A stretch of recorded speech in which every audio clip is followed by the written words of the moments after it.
Good morning on this Sunday, February 25th, and welcome to the Georgia Gang. The Fulton County Board of Ethics, the latest to weigh in on Fulton County District Attorney Fani Willis.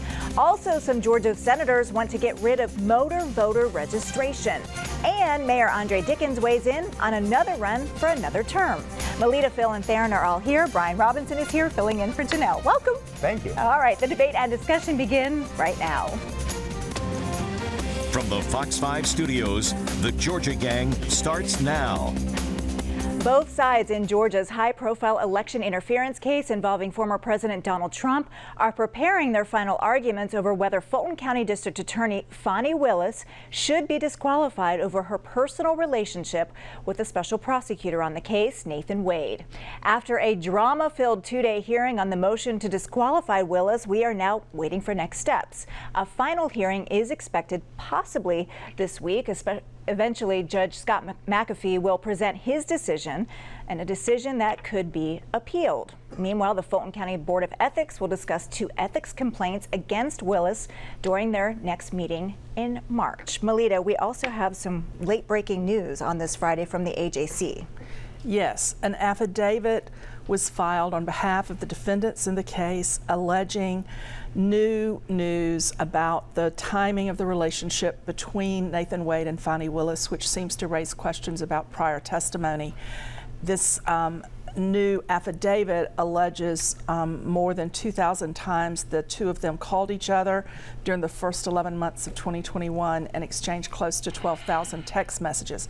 Now, of course, I don't fully understand how cell phone data and tracking towers can prove anything indisputably. So there's a lot more to learn about these breaking news headlines, which happened just before we began taping. Right, and Phil, the story in the AJC says it also, this data also indicates that Wade twice arrived late at night at the condo and left early the next morning in the months before Willis and Wade said that their relationship became romantic early in 2022. So there is lots more to come on this. Well, that's right. Fani Willis, the DA, is getting hit from all sides. You've got the timeline controversy with Nathan Wade, her special prosecutor and lover, and then you've got possible perjury, as you're bringing up. You've got a state Senate committee that's going to be getting in whistleblowers to say what they know about Fani and any alleged illegality. You've got the U.S. House of Representatives weighing in, and the hearing actually is tomorrow, Monday, another evidentiary hearing. You'll be hearing probably from Larry Bradley, who was Nathan Wade's divorce attorney, and the problem that Wade has is he's arguing attorney-client privilege. I can't tell you anything. The judge is very irritated at that, Scott McAfee, and he says, you don't even understand attorney-client privilege. So actually, this attorney actually was texting Ashley Merchant, the attorney for one of the Trump co-defendants. That's not attorney-client privilege, period. So it's going to be, I think there may be 2 hearings. There's going to have to be the one tomorrow and another one for the closing arguments. Before I get to Theron, Melita.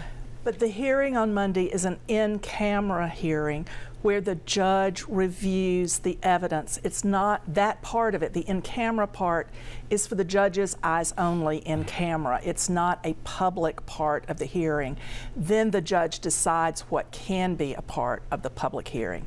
And this judge is doing a by-the-books approach to the case so far, and he seems to be very methodical in the way that he is reviewing evidence and considering evidence. Theron, let's get your thoughts on just kind of these late-breaking developments. I know you weren't here last week if you want to talk any and all of the developments. I mean, there's a lot to unpack here. In the famous words of Stephen A. Smith with his A-list, it's fluid. This is definitely an ongoing process. I mean, as we sit here, come in, you're prepared to say one thing, and then this breaking news, as Melita talked about, is definitely a big new development. And, you know, the district attorney's office, I'm just going to repeat what they said. They said they're required to respond to every filing, every affidavit, and they plan to do so, and they're going to do so in the course. But I think the fact of the matter is still this, Lori. You saw the district attorney come out last week. You saw her father come out last week and really sort of bring a different sort of facts to the case that they presented. And, you know, you guys argue, I think, very civilly that was the prosecution ready to sort of show evidence that showed that there was any type of conflict or conflict of interest by District Attorney Fani Willis hiring Nathan Wade. And I think we yet to be seen. But the next 2 weeks are going to be very interesting because you now have this ethics complaint. You have this new information about text message. I agree with Melita. You know, we're not telecom data experts, but you know, you don't know what they were texting about. You know, you just got the timing and different things like that. So ultimately, I believe that I have to say this.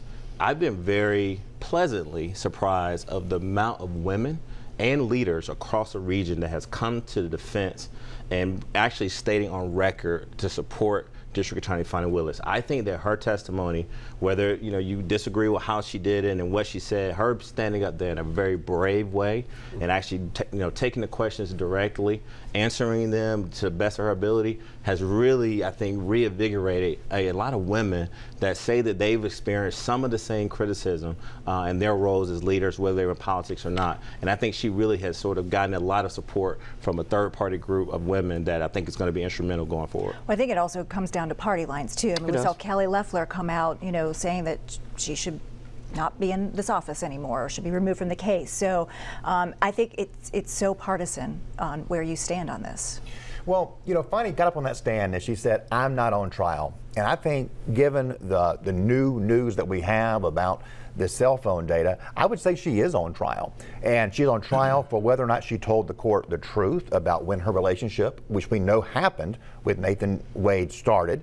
And that puts her under the microscope. And this is a case, as I've said here on this show for 3 years, this is a case built on judgment about whether or not a crime was committed by Donald Trump on that phone call. I think that's a gray area. And when it's a gray area, it depends on the credibility and the believability of the prosecutor. And she has greatly undermined her credibility and her believability with the electorate, with the public. And that is hugely important because this is not just the court of Fulton County Superior Court. This is the court of public opinion. This is about an ongoing election. And she waded into something that was a gray area. We all knew this was going to be way more than the DA's office could handle. This is a huge case of national implications. It was an error in judgment to do this case, and now she's been caught in another error in judgment that could be her own undoing. But you're talking about two different courts here, the court of public opinion and the rule of law. And Judge McAfee must make his determination based on the law, based on the evidence, and not on what the public thinks. Well, the judge also said this, and this is public information. He said, I'm going to be looking at there's an appearance of impropriety. Now, I mean, some role model Fani Willis is there, and my goodness, you're accused of perjury, you've had an inappropriate relationship within your own office. I don't see where that's a good role model, but it'll all boil down to if the judge decides, is this an appearance of impropriety? And as Brian points out, this has national implications, and I think you're going to have to, I think he'll rule that there's going to have to be another prosecutor in the DA's office is going to have to be removed. I think I heard, and I watched the show last week, Phil, where you did sort of, compliment Fani Willis for coming forward, whether it was, sort of aggressive and direct tone. I mean, you said public. Oh, I did. Yeah. So I challenge your role model. No. What I'm saying to you is, it's evidence. You've seen pieces being written. You've seen articles where women have come out. I mean, you look at former Mayor Shirley Franklin was in the courtroom. Mayor Andre Dickens was in the courtroom. Correct me if I'm wrong. I think former Judge Glenda Hatchett was maybe in the courtroom as well. I mean, you have all these people coming together, and I'm just based on what I hear from my community in the streets, and it's not just black people. I mean, it's white women who are saying, hey, you know what? This woman has finally decided to basically stand up for herself and to really push back on the things. And I keep going. Look, Phil, you heard me say this. The facts are the facts, to Melita's point. It's left up to this judge to determine really two things. Was it a conflict? And can you prove without a shadow of a doubt that a personal relationship interfered with their ability to do their job? And is it unlawful? Public opinion, I think we all agree, the image is not good. But now has this moved? Because now is it, did you lie under oath? Maybe or maybe not, because I don't want to rush to judgment on that. But I do think that how she answers that and how she responds to this new affidavit is going to be very important. You know, she stood up at church and said that this is racism when the underlying facts were true, right? Like, we know now there was a relationship between her and Nathan Wade. Then she got up and held up those sheets of paper on the stand and said, these are lies. And we're seeing more and more that there's probably a lot of truth to all of these things that she has denied. So yes, she is standing up for herself. I can see where that would be appealing to certain folks in the population who want to see a woman fighting back. But the problem with this particular case is she's fighting back against issues where she hasn't been telling the whole truth. And that's of great pertinence in this case. And to Phil's point, if Judge McAfee rules that she must be removed from the case, this is the end of the case. No one else wants to touch this. Even the DOJ's case, which is same issues, is much more narrow than the huge case that she has taken on. Melito, final word. Republicans want to discredit Fani Willis in the worst sort of way because discrediting her takes attention away from the very credible case of evidence that the grand jury returned these original indictments on. She's discredited herself. Well, I was going to say, she did bring this on herself. So we'll leave it there because we'll be talking about this next week, but I want to let y'all have your say.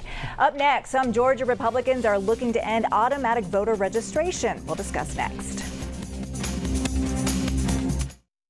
Have a question or comment for the Georgia Gang? Email them at georgiagang@foxtv.com.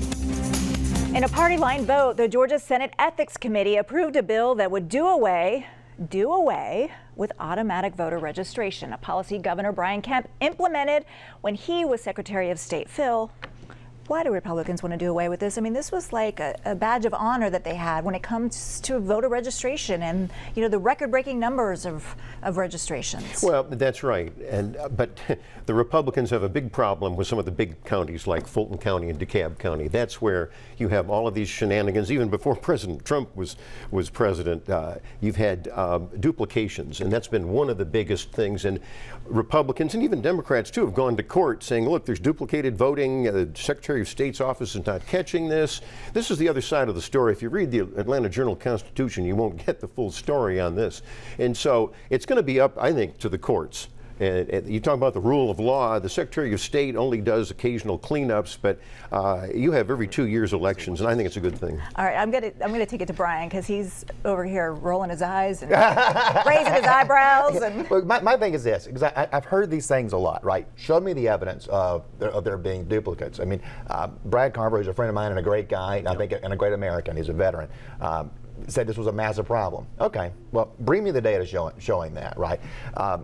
I have been on this show saying for years, when Democrats allege voter suppression, look at the facts. Georgia is the model in the nation. Black voters and white voters, people of other races, they all vote at the same levels in this state, showing we have open access and that it's fair. I do not want to arm the Democrats with ammunition to say that we are suppressing votes, because that's going to be used against us in the court of law when we have future fights over voter integrity. I want us to have clean elections, but until somebody shows me some real proof that we don't, I feel like we are sending the wrong signal. I was glad to see Governor Kemp's office speak out on this and say that putting this in would actually make the voter rolls less reliable, and it would hurt us and hurt our reputation. So I appreciate the leadership that he has shown on this. Aaron, do you just want to say what he said? No, hey, you will grab my arm real quick, because we've already been armed. Listen, you know, I got to repeat what State Representative Syra Draper said. I mean, she responded to the bill. She said it actually undermines the goals of the bill to make voter rolls clean and increase voter security. She said also, all the information is tied to a state-issued verified ID. And I'm so happy that B-Rob actually, because you know I was going there. Not only has B-Rob been talking about this massive voter registration, and Democrats, how dare you say that people have been disenfranchised. Every Republican had basically piled on to the automatic voter registration. Why? Because they thought that the more people that are actually getting registered to vote at a time where you have demographic shifts in the state, Republicans have been winning. Also, Lori, let's not forget, this is the same voter automatic voting system that we questioned just last year, because there was a period of time, I think up to maybe 6 months or more, where you were not being automatically registered to vote. And then a lot of opt-in, opt-out. Opt-in, opt-out. And then lastly, Brian makes a good point, because now it's very hard for you to say that you're not trying to suppress the vote when you don't want people who are going to get a driver's license that is verified by a state issue ID to basically automatically become registered to vote. And so just get ready. You're going to hear this a lot during the campaign season, and I think that Governor Kemp did step in. Not enough Republicans are outraged about it. Is this a proposed solution in This search is of a a lot problem? of garbage. Anyone can register to vote anywhere at any time. Nobody's suppressing anybody. That's propaganda. Read You the know bill. that. Read the bill. I have read the bill. Can I respond? Well, to no, you? you're pointing at me saying it's No, garbage. well, you know and you're what? not telling me why it's garbage. You know what? I'm trying to make my point here. There's another point here too. You know, anybody can vote and be registered in this state. All of this is done through the Department of Driver Services, as we know. You're automatically registered, whether you say so or not. You talk about opt-in or opt-out. We can debate that another day. But what's wrong with anyone in Georgia, regardless of race, color, or creed, just going out and registering to vote? Why do we have to have this? Because it makes it easier, and you want to make it easier for And people you- to but it register. goes- And you to guys, register. I want the the counties- Republicans I want have the been counties talking to do about it. it. You guys have basically armed yourselves to basically talk about it, and it was your number one pushback. Maybe not yours, but a majority of Republicans said that we do not have voter suppression in the state because every single person is registered to vote. The next thing that's coming, Lori, I'm gonna predict this. I'm gonna look into a crystal ball. Is the whole thing that Brad Raffensperger did to give every voter an absentee ballot. That's on their attack too. A application. Application. I'm sorry. Application. Absentee ballot Let's get application. Melita in Correct. here. There's a very important provision of this bill, which is a poison pill that would eliminate the use of emergency paper ballots when voting machines are down. And that is absolutely ridiculous. You can't halt voting just because there's a power outage or the machines are malfunctioning. And that is a very important and often overlooked part of this bill. I would agree with that. I think you ought to have a paper ballot back up, like you say. Okay, real quickly, we just do want to mention, believe it or not, voting is underway. Early voting is underway in Georgia's presidential primary, but we haven't heard that much about it, so there's probably not that much to talk about because I want to move on. Democrats who were hopeful about Medicaid expansion in Georgia say they're disappointed now that the issue looks like it's headed to a study commission. Brian, there was a lot of talk early on in the session that maybe perhaps this could have happened. What happened? Well, you're seeing a lot of increasing support amongst Republicans, particularly those in rural areas, the places where your rural hospitals are in the greatest danger of closing. It's a real kitchen table issue for them, not one that's theory. And that has been a slow change over time, but it's not, monolithic. There's still a lot of Republicans who oppose it, and Governor Kemp has spoken out against it. He wants to stick with his plan, his Pathways plan, which lets on a smaller number of more poor Georgians onto those Medicaid rolls. He feels like it's on the right path, and he wants to stick with that. But this isn't going to go away. The study committee shows that there is some people of importance in the General Assembly who are saying, no, this isn't over yet. We need to have a serious conversation about it. There's a lot of money at stake. So this will pour over into 2025, and it's going to be one of the biggest issues that we deal with over the next 3 or 4 years. Darren? As a lobbyist, you prepare your clients sometimes to say exactly what B-Rob just said. Look, a study commission is not the end of the world, right? Like, we're going to make sure that it stays alive. But honestly, Lori, I have to push back respectfully that we don't need another study commission, right? We got 40 other states that you can look at to show that this is the best solution. That's your study commission. The last thing I would say is this: in this enrollment program that he's talking about, and I praise Governor Kemp for basically taking a step forward, but this, where I read, only 3,000 people out of the estimated 370,000 eligible for this program have signed up. Now, this early, I think it's within the first 7 months. So if you're going to rely on that program, I think we got to talk about, are we as a body doing everything we can to get people enrolled in a program that exists? But fully expanding Medicaid is something that Democrats should not let their feet off the gas on. It's something we should do. Well, I Of think course, how much also, would it cost? Billions of dollars? You're not telling the viewers We got that. billions of dollars in surplus. Oh, so just okay, blow and it real on quickly, that. because I got to wrap it, but I also want to say that But I think the federal government has not made it easy for pathways either. Like, I think there's been some pushback. That made it easy. No, and I compliment the government for doing this, but 3,000 out of 370,000, the numbers don't lie. All right, I got to leave it there, folks. Up next, Atlanta Mayor Andre Dickens reveals his plans on another run for office. Join the discussion on the Georgia Gang Facebook page and watch past episodes on the Georgia Gang YouTube channel. Mayor Andre Dickens has confirmed that he will seek re-election in 2025 in Atlanta. Theron, really not a surprise here. Not a surprise at all. This mayor has been doing a great job leading this city, working across the aisle, working with state, federal leaders and regional leaders to get things done. And Lori, you know this, you've been covering politics for a long time. The mayor wants to send a signal to any potential, people who may think he may not be running. He's going to be asking for a lot of money, and a lot of us are going to be doing a lot of events to make sure that he's reelected. But definitely, it's a great timing for his announcement. Brian.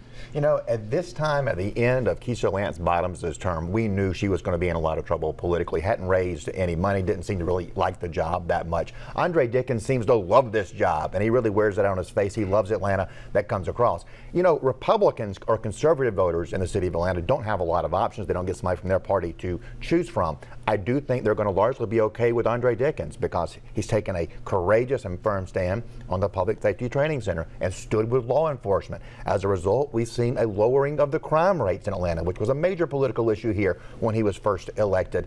And I really appreciate that he's also doing a lot on workforce housing. We need to have affordable places to live. Affordable is a weird word. I mean, you said it. I know, it's a political word.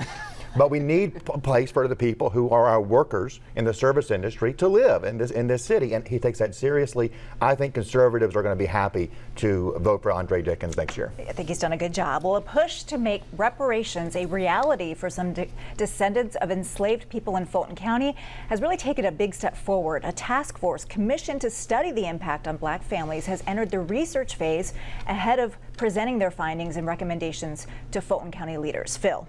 I think a lot of Fulton Countyans, when they first funded this for a couple $100,000, said, you know what, Fulton County has a lot more problems than this. And I've looked at liberal websites, I've heard black leaders talk about reparations. I've never heard a definition of who is going to get all of this money. Even liberal Governor Gavin Newsom in California said, we're not going to do this anymore. We can't define it. It's expensive.